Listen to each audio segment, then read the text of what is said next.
প্রতিদিন সকালে চায়ের কাপে চুমুক দিয়ে আমরা যখন পত্রিকার পাতা উল্টাই কিংবা স্ক্রিনে চোখ রাখি, তখনই আমাদের সামনে আসে বড় বড় গ্রাফ চার্ট, পার্সেন্টেজ কিংবা কর্পোরেট মার্জারের বিভিন্ন খবর। কিন্তু সংখ্যার এই গোলকধাঁধার পেছনে যে মানুষগুলো অক্লান্ত পরিশ্রমের মাধ্যমে ব্যবসার বিভিন্ন খবর, সত্যতা আমাদের সামনে নিয়ে আসেন, তাদেরকে নিয়ে ডিউটিভির আজকের বিশেষ অনুষ্ঠান মার্কেট অ্যান্ড মাইন্ডস। সাথে আছি আমি ইশরাত তাসনিম। জানাবো ব্যবসার জটিল হিসাব নিকাশের ওপারে বিজনেস জার্নালিজমের চোখে আমাদের বাংলাদেশের অর্থনীতির বাস্তব চিত্র। এই বিষয়ে আলাপ করতে আমাদের স্টুডিওতে যুক্ত হয়েছেন jagonews24.com-এর প্রধান প্রতিবেদক এবং ইকোনমিক রিপোর্টার্স ফোরামের কার্যনির্বাহী সদস্য ইব্রাহিম হোসেন। স্বাগত জানাচ্ছি আমাদের আজকের অনুষ্ঠানে। ধন্যবাদ। শুরুতেই জানতে চাবো যে জার্নালিজমে আসতে গেলে মানুষ মূলত স্পোর্টস, ক্রাইম এই ধরনের নিউজেই আসতে চায়, বাট বিজনেস জার্নালিজমকে পেশা হিসেবে বেছে নেওয়ার কারণটা কি ছিল আপনার? শুরুর থেকেই আমি সাংবাদিকতারই ছাত্র ছিলাম। সেখানে শুরুর দিকে আমার ক্যারিয়ার নিয়ে কোনো চিন্তা ভাবনা ওরকম ছিল না। পড়ার দরকার পড়ছি, যখন সামনে আসবে তখন ক্যারিয়ার চুজ করবো, এটাই একটা টেন্ডেন্সি ছিল। তো সেখান থেকে আমি যখন আমার 4th ইয়ার কমপ্লিট করে অনার্স যখন শেষ হয়ে গেল, মাঝখানে আমি কিছুদিন দু একটা পত্রিকায় লেখালেখি করেছি, সেটা কন্ট্রিবিউটিং হিসাবে। তো পরে যখন আমি 2009-এর দিকে প্রথম যমুনা টেলিভিশন আসে, তখন ওখানে আমি জয়েন করার পরে we are not actually assigned যে এইটাই আমার কাজ হবে। শুরুতে আমাদের ট্রেন করা হয়েছিল। সেখান থেকে যখন আমরা ট্রেনিং নেওয়ার পরে আমাদেরকে জিজ্ঞেস করা হলো যে কে কোন জায়গায় কাজ করতে আগ্রহী, তখন আমার চিন্তা চেতনা একটু ভিন্ন ধরনের ছিল। যে ট্র্যাডিশনাল যে জিনিসগুলো হয় সেই জায়গার বাইরে যে একটা নতুন কিছু করা, এটা আমার সবসময় একটু ভিন্ন ধারাটাই পছন্দ হয়। তো সেই সময় আমাকে মনে হয়েছিল যে বিজনেস যে বিষয়গুলো একটু ডিফারেন্ট এবং এখানে উদ্ভাবনী কিছু করার সুযোগ আছে। আর আপনি যদি একটা দেশের কল্যাণ বলেন বা একটা দেশকে নিয়ে ভাবেন, প্রথমে যে জিনিসটা আসে সেটা হলো মানুষকে কেন্দ্র করে। তো মানুষের যদি আপনি কল্যাণ বলেন তাহলে অর্থনীতির বাইরে তো কিছুই হয় না। সেই ক্ষেত্রে আমার মনে হয়েছিল যে আসলে proper guidance to the economic scenario যদি আমরা দিতে চাই, তো সেই ক্ষেত্রে আমি মনে করি যারা সত্যিকার অর্থে জার্নালিজমটা করতে চায় এবং সেখানে তাদের একটা নিজস্ব উদ্ভাবনী শক্তি এবং নিজস্ব সক্রিয়তা যদি রাখতে চায়, তো সেখানে ক্রিয়েটিভিটির অনেক সুযোগ থাকে। তো বিজনেসের ইস্যুগুলো আসলে সাধারণ মানুষের কাছে একটু জটিল। যেই ঘটনাগুলো ঘটছে সেটাকে বাড়িয়ে সুন্দর করে সকল দিককে যদি তুলে ধরা, সেটা অর্থনীতিতে একটু বেটার চান্স। এবং আমার কিছু কিছু জায়গায় ইচ্ছা এবং আগ্রহের জায়গার থেকেই আমি যখন নিউজ পড়তাম তখনই বিজনেস নিউজগুলো পড়তাম এবং ওখানে আমার আগ্রহ তৈরি হয় প্রথম হলো শেয়ার মার্কেটে। সো যদি আপনি বলেন যে আমার এই জার্নালিজমে আসার পিছনে এবং বিজনেস জার্নালিজমে আসার ক্ষেত্রে সেখানে আসলে আমার ইম্প্যাক্টটা কী হয় সেটা দেখার একটা আগ্রহ এবং ইচ্ছা ছিল, সেই জায়গার থেকে আমি বিজনেসটাকে চুজ করি। এই পেশাতে আসার পরে আপনার কোনো অভিজ্ঞতা যদি আমাদের সাথে শেয়ার করতে চান, কোনো ভাইটাল কোনো অভিজ্ঞতা যে আপনার এখন মনে আছে? আমি বাম হাত দিয়ে টাইপ করি, তো আমি এটা সালটা আমার একজ্যাক্ট মনে নেই।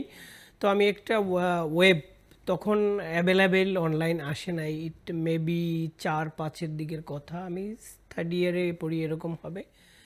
সো ওখানে যাওয়ার পরে কথা বলা হয়েছিল, যেটা হয়েছিল যে আপনার দ্বারা রিপোর্টিং হবে না, যেহেতু আপনি টাইপিংয়ে স্লো এবং আপনি কিছুটা ফিজিক্যালি চ্যালেঞ্জড, এটা আপনার জন্য সঠিক না, ইউ বেটার আদার প্রফেশন অথবা অন্য সেকশন দেখেন।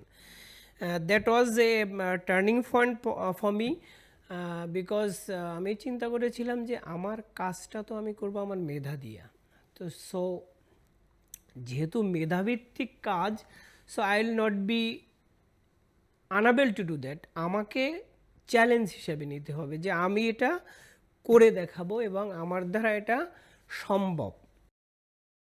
আমি রিপোর্টিংয়ে জয়েন করি। ফাইনালি যমুনা টেলিভিশনটা একটা প্রবলেম হয়, প্রবলেম হওয়ার পরে আমি ওখান থেকে 2010 সালে ডেইলি সান পত্রিকায় ওটাতে জয়েন করি। জয়েন করার পরে সেটা ছিল যে আমি রিপোর্টিংয়ে যাব না সাব এডিটিংয়ে যাব, এটাও একটা অপশন ছিল।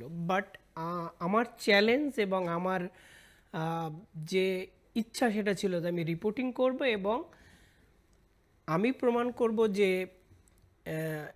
মেধাটাই সব এবং ইচ্ছাটাই। তো আমি ওখান থেকে তখন হলো রিপোর্টিংয়ে যাই। রিপোর্টিংয়ে যাওয়ার জন্য আমার যে বস ছিল ওখানেও আমাদের একটা ট্রেনিং হয়। ট্রেনিংয়ের পরে আমি জিজ্ঞেস করা হয়েছিল যে আপনি কোন সেকশনে কাজ করতে চান, তখন আমি বললাম যে আমি স্টক মার্কেট রিলেটেড এবং রিপোর্টিংই মাস্ট। আমার যেই মটোটা ছিল এবং আমার যে চ্যালেঞ্জটা ছিল সেটা আমি ওভারকাম করেছি তখন। এবং আমি ওই সময়কারে যত ধরনের হার্ডেলস থাকে, হ্যাজার্ডস বলা যায় বা হার্ডেলস, ওগুলো চ্যালেঞ্জ করে আমি, এবং আমার জন্য একটা বড় ইস্যু ছিল যে সবার আগে রিপোর্টটা পাবলিশ করা, স্পটে যথাসময়ে পৌঁছা, এবং আমার যারা ফেলো কলিগ ছিল তাদের পরে যাতে আমি সাবমিট না করি। It's a different and personal case. It may be to encourage others not to take any other way. So এটা ছিল আমার জন্য একটা চ্যালেঞ্জ, যেহেতু আপনি চ্যালেঞ্জের কথা জানতে চেয়েছেন, এবং I were able two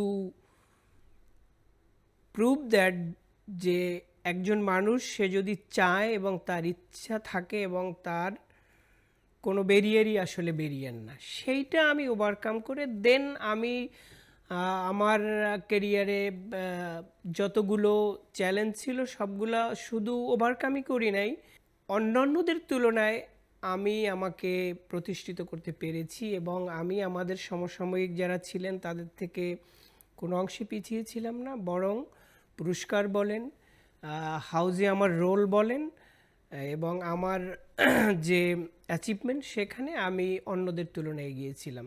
so এখানে যে জিনিসটা আমি বলবো যে একটা জিনিস সবসময় মাথায় রাখতে হবে, আপনার কাজকে প্রাধান্য দেওয়া। যেভাবে আমি আজকের পজিশনে এসেছি, আমি এত 3-4টা পত্রিকায় লিড দিয়েছি যেখানে আমার পজিশন ছিল পলিসি মেকিং প্লাস হলো লিড দেওয়া এবং অন্যদের কাজগুলো ইমপ্রুভমেন্ট করে। সেখানে একটা জিনিসই আপনাকে মাথায় রাখতে হবে, সেটা হলো যে আপনার কাজটাই আপনাকে মূল্যায়ন করবে। অনেক একটা লম্বা প্রসেস আপনার অভিজ্ঞতা, মানে সত্যি আমাদেরকে মুগ্ধ করেছে। এবার আমি মানে আমাদের বাস্তব প্রেক্ষাপটে আসি, সেটা হচ্ছে যে আমরা বাজারে গেলে দেখি যে বাজারের চিত্রটা ভিন্ন। আবার এদিকে আমাদের বিভিন্ন সরকারি ওয়েবসাইটগুলোতে বিভিন্ন সময় বিভিন্ন জিডিপির সূচকে দেখানো হচ্ছে বাড়ানো কমানো বা কিছু, বাট বাস্তবে জিনিসটা আসলে অনেক ভিন্নতা দেখা যায়। তো এই ক্ষেত্রে বিজনেস জার্নালিস্ট হিসেবে আপনারা যে ডাটা ভেরিফিকেশনের বিষয়গুলো আপনারা কিভাবে মেনটেন করেন? অর্থনৈতিক প্রবৃদ্ধি, যেটা জিডিপি আপনি বলছেন, সহজ করে বলতে আমাদের অর্থনৈতিক যে প্রবৃদ্ধি হয় বছরে সেটা দেখানো যায় যে 6.5, 6.75 অথবা 8% or less than 8%. It's a figure only.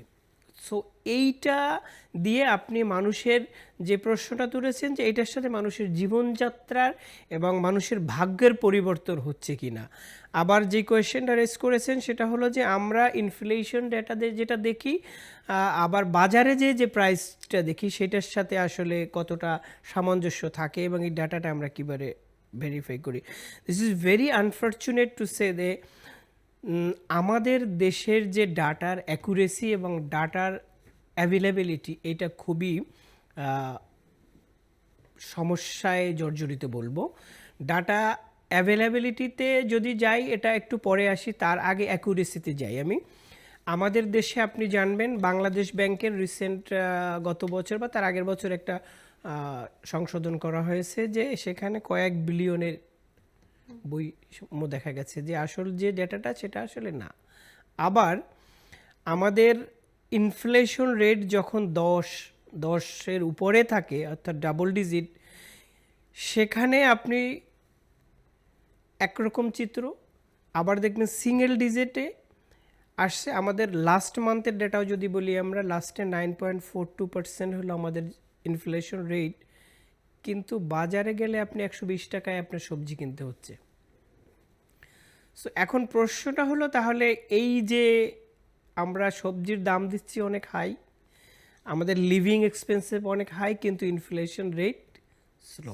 As a individual আপনার ডেটা এই ধরনের আমাদের বাংলাদেশে খুব ইন্ডিভিজুয়াল অর্গানাইজেশন নেই যারা তারা নিজস্বভাবে ডাটা জেনারেট করে আপনাকে একটা কনক্রিট ডেটা দিতে পারে, যেটা আপনাকে একটা প্রকৃত চিত্র। এখানে যেটা করা হয় যে কোয়ালিটেটিভ অ্যানালিসিস করি আমরা। কোয়ালিটেটিভ অ্যানালিসিস বলতে আপনাকে যেটা বললাম যে ইনফ্লেশন, আমি 3-4টা বিষয় বললাম যে শেয়ার মার্কেট বা GDP growth, inflation, export. So আপনি যদি ইনফ্লেশন রেটটা ধরেন তাহলে আমরা যেটা করি, আমরা দেখি যে সরকারের ইনফ্লেশন দিয়েছে ইটস 7.5 or 8, কিন্তু তখন আমরা একটা অ্যানালিসিস লিখি যে প্রকৃত চিত্রটা কি মানুষকে দেখানোর জন্য এবং পলিসি মেকিংয়ে নক করার জন্য, যে আসলে তারা এটা নেওয়া না নেওয়া ইটস এ গভর্নমেন্টের ইস্যু, যে তারা আসলে এটাকে ফার্দার চেক করবে কিনা সেটা। সেই ক্ষেত্রে আমরা রিয়েল জিডিপি গ্রোথ দেখানোর ক্ষেত্রে সেম কাজ হয়, যে আমরা দেখাই যে একজন মানুষের আয় কত টাকা ছিল, তার রিয়েল ওয়েজ কত টাকা বেড়েছে, তার ইনফ্লেশন কতটা বাড়ছে। ইনফ্লেশন যদি আমি 6% বা 7% দেখাই, তাহলে কি আমাকে 1 কেজি আলু 70 টাকায় কেনা উচিত? কিংবা আমার 1 কেজি কাঁচামরিচের দাম 200 টাকা হওয়া উচিত? পেঁয়াজের দাম কি 100 টাকা হওয়া উচিত, না 20 টাকা হওয়া উচিত, না 40 টাকা হওয়া উচিত? আমরা তখন যেটা হয় রিয়েল পিকচারটা তুলে ধরি। ইন কন্ট্রাস্ট হলো আমরা ইনফ্লেশনটাকে তুলে ধরি। যেমন আমরা এভাবে ব্যাখ্যা করতে পারি, বা ব্যাখ্যা আমরা করেছিও, যে সরকার বলছে ইনফ্লেশন রেট 8%, কিন্তু 1 কেজি চালের মূল্য এত টাকা, 1 কেজি পেঁয়াজের মূল্য এত টাকা, যেইটা সামঞ্জস্য না।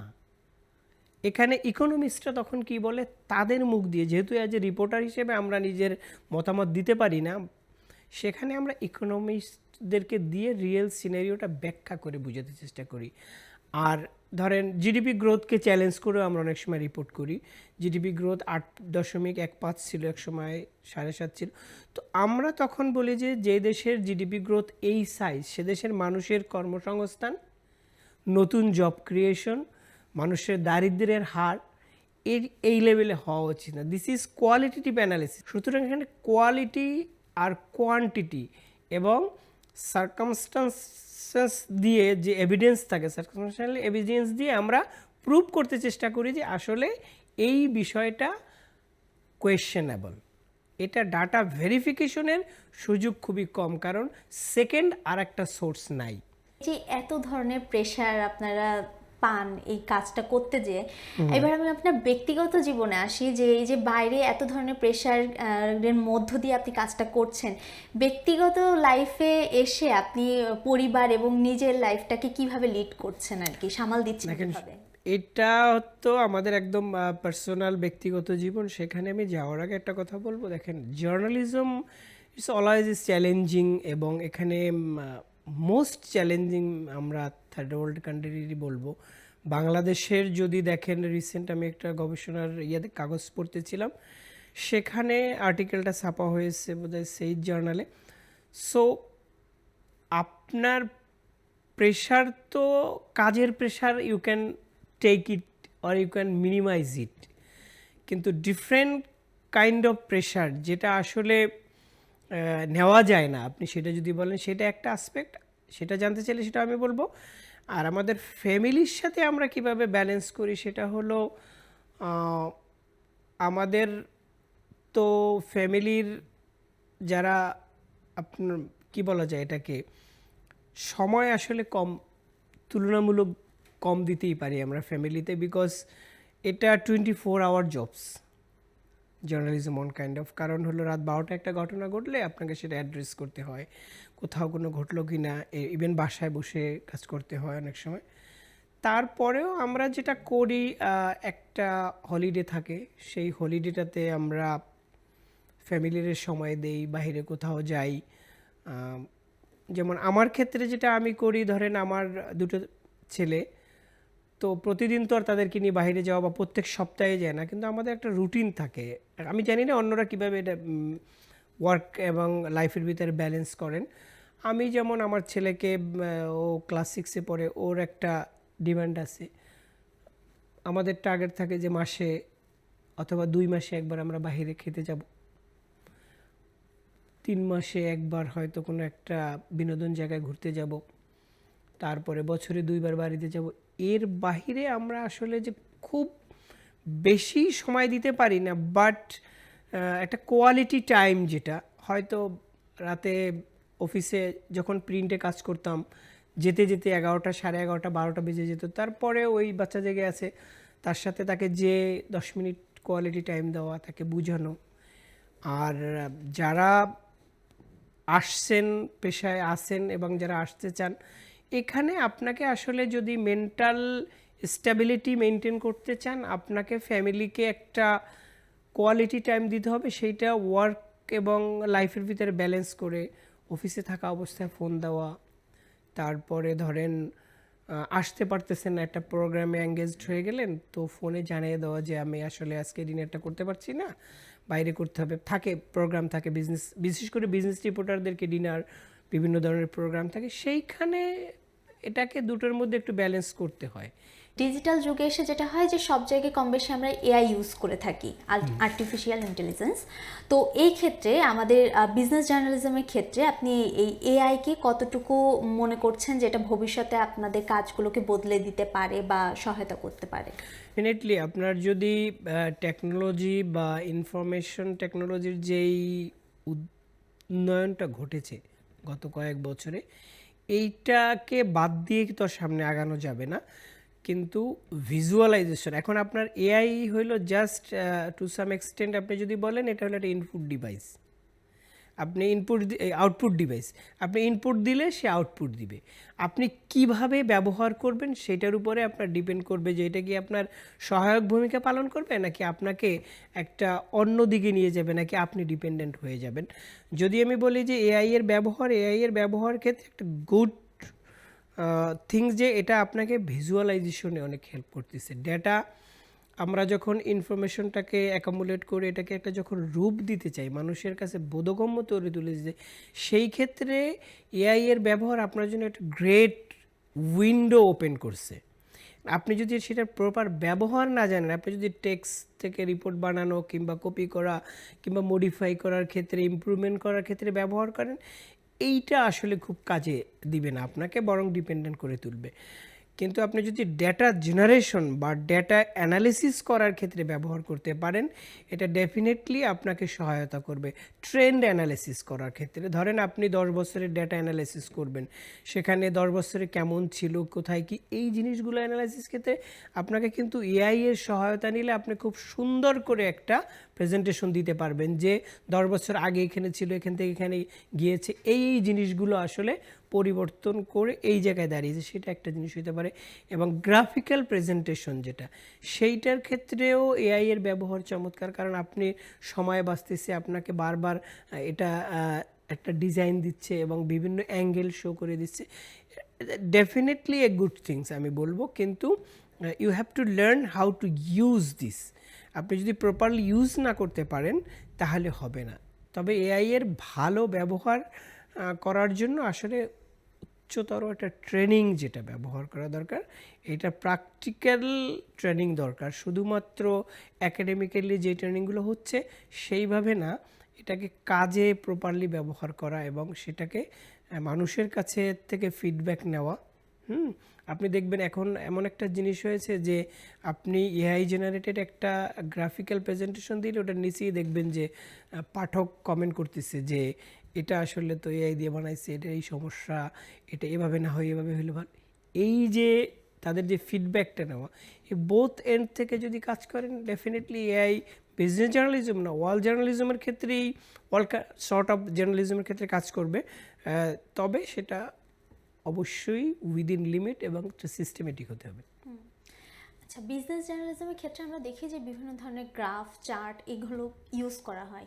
তো নর্মালি আমরা সাধারণ যারা দর্শক আছে আমাদের, তারা দেখা যাচ্ছে এই জিনিসটাকে খুব কঠিন মনে করে।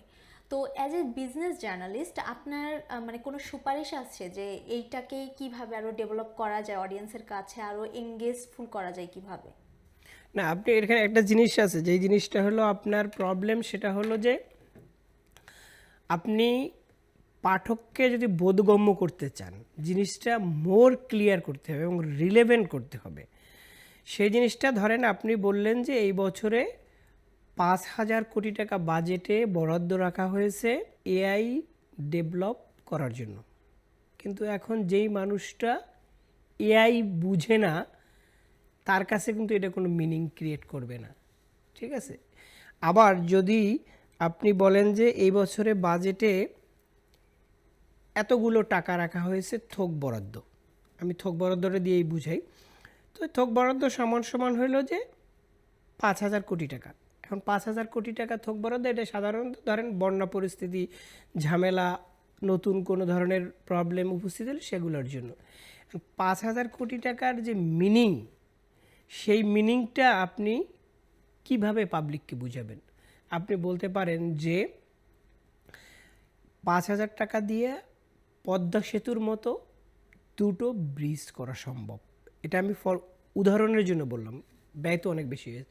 তখন মানুষের ভিতরে একটা ভিজুয়ালাইজেশন তৈরি হবে যে একটা পদ্মা সেতু এরকম এরকম, এখানে এত জিনিস, তার মানে অনেক টাকা। এর বাইরে যদি আমি একটা এক্সাম্পল দিই আপনারে, 4,000 কোটি টাকা পাচার হয়ে গেছে একটা ব্যাংক থেকে। তখন আপনি বলতে পারেন যে 4,000 কোটি টাকা দিয়ে আমরা 2টো পাওয়ার প্ল্যান্ট করতে পারি। মানুষ তখন বুঝবে যে 2টা পাওয়ার প্ল্যান্ট করলে 200, 400 মেগাওয়াট বিদ্যুৎ উৎপাদন হবে। ওর কাছে তখন একটা মিনিং তৈরি হবে। সো যখনই আপনি এই ফিগার রিলেটেড স্টোরি করবেন, আপনি তখন পাঠকের মধ্যে একটা ভিজুয়ালাইজেশন বা একটা এমনভাবে একটা উদাহরণ বা একটা চিত্র তুলে ধরবেন যেইটা ওর ব্রেইনে যখন হিট করবে তখন ও এটাকে ভিজুয়ালাইজ করতে পারবে যে 2,000 কোটি টাকা মানে এরকম, বা 5% মানি এরকম। ভিজুয়ালের ক্ষেত্রে not put too many datas in a graph. হ্যাঁ, আপনি যদি ট্রেন্ড অ্যানালাইসিস করেন, আপনি সিম্পলি একটা লাইন গ্রাফ অথবা একটা বার গ্রাফ দিয়ে দেখিয়ে দেন যে 2010 সালে এইখানে ছিল গ্রাফটা, সেটা বাড়তে বাড়তে বাড়তে এভাবে উঠছে, অথবা এটা এভাবে এভাবে এভাবে গেছে। ওটার ভিতরে আপনি 2টার থেকে 3টার বেশি ডাটা ইনক্লুড করবেন না, কারণ ওর ভিতরে যখন আপনি অনেকগুলো ডেটা দিবেন, 5টা ইন্ডিকেটর দিলেন, কথার কথা 10 বছরের ইনফ্লেশন দেওয়ার ভিতরে আপনি যদি শুধু ইনফ্লেশন দেন, ফুড ইনফ্লেশন, ইটস ওকে। আপনি ফুড দিলেন, হেলথ দিলেন, রুরালে কেমন সেটা দিলেন, আরবানে কেমন দিলেন, ওভারঅল কেমন দিলেন, তখন না ওর ভিতরে আসলে জিনিসটা পেঁচিয়ে যায়। ওর কাছে আপনি যে কোনো 2টা দেন, প্রয়োজনে আপনি একাধিক গ্রাফ একই স্টোরিতে ব্যবহার করেন, but do not make it A mace যে একজন ভোক্তার এই মাসে যিনি 20,000 টাকা ব্যয় করেন তার আগামী মাসে এই ব্যয়গুলো বাড়ার কারণে তার 22,000 টাকা হবে। দিস ইজ মোর কমিউনিকেটিভ এবং মোর আন্ডারস্ট্যান্ডেবল। আমাদের সর্বশেষ প্রশ্ন যেটা, যে তরুণ যারা সাংবাদিকতাকে পেশা হিসেবে নিতে চাচ্ছে বা ব্যবসা সাংবাদিকতাকে পেশা হিসেবে নিতে চাচ্ছে, এদের ক্ষেত্রে আপনার যদি কোনো পরামর্শ থাকে? তাদের জন্য আমার একদম প্রথম যে জিনিসটা হলো যে আপনি একটা পার্ট ধরবেন। আপনি যদি প্রথমে এসেই ইকোনমির অল পার্ট বুঝতে যান, এটা আপনার জন্য ডিফিকাল্ট। আপনি প্রথমে যেটা বুঝবেন সেটা ভালো করে বুঝেন, এটা কজ অ্যান্ড রিলেশন বুঝেন, এটার ইম্প্যাক্ট কী বুঝেন। হ্যাঁ, তো ধীরে ধীরে এটার সাথে অন্যটার রিলেশন কী। আর দিন শেষে তো যে কোনো জার্নালিজমই তো ওই টপিক্সের উপরে পড়াশোনা করা। আর গ্লোবাল যদি যারা একদম প্ল্যান্ড ওয়েতে আসতেছেন, আমি বলবো যে রেগুলার বেসিসে আপনার গ্লোবাল ইকোনমিক ট্রেন্ড কী, আমেরিকার অর্থনীতি কেমন, ইউরোপের অর্থনীতি কেমন, ছোটো ছোটো জিনিসগুলো দেখেন, বাংলাদেশের অর্থনীতি কেমন, আবার আমাদের সাউথ এশিয়ার ইকোনমি কী, আমার ইকোনমির স্ট্রেংথ কী, আমার ইকোনমিতে উইকনেস কোন জায়গায় আছে, সেই জিনিসগুলো ক্রমান্বয়ে বুঝতে শুরু করা যিনি আসতেছেন, তাহলে আমি মনে করি এখানে এসে সাকসেস হওয়া বা ইকোনমির যে অ্যানালিসিসগুলো সেগুলো তুলে ধরা সম্ভব। অসংখ্য ধন্যবাদ আমাদের সাথে থাকার জন্য। আশা করছি যে আপনার ইনসাইটগুলো আমাদের তরুণ সাংবাদিকদের জন্য দারুণ অনুপ্রেরণা হবে। ধন্যবাদ। দর্শক, মার্কেট অ্যান্ড মাইন্ডসের আজকের অনুষ্ঠান থেকে বিদায় নিচ্ছি। দেখা হবে অন্য কোনো অনুষ্ঠানে, অন্য কোনো পর্বে। ততদিন সবাই ভালো থাকুন, সুস্থ থাকুন, চোখ রাখুন ডিউটি পর্দায়।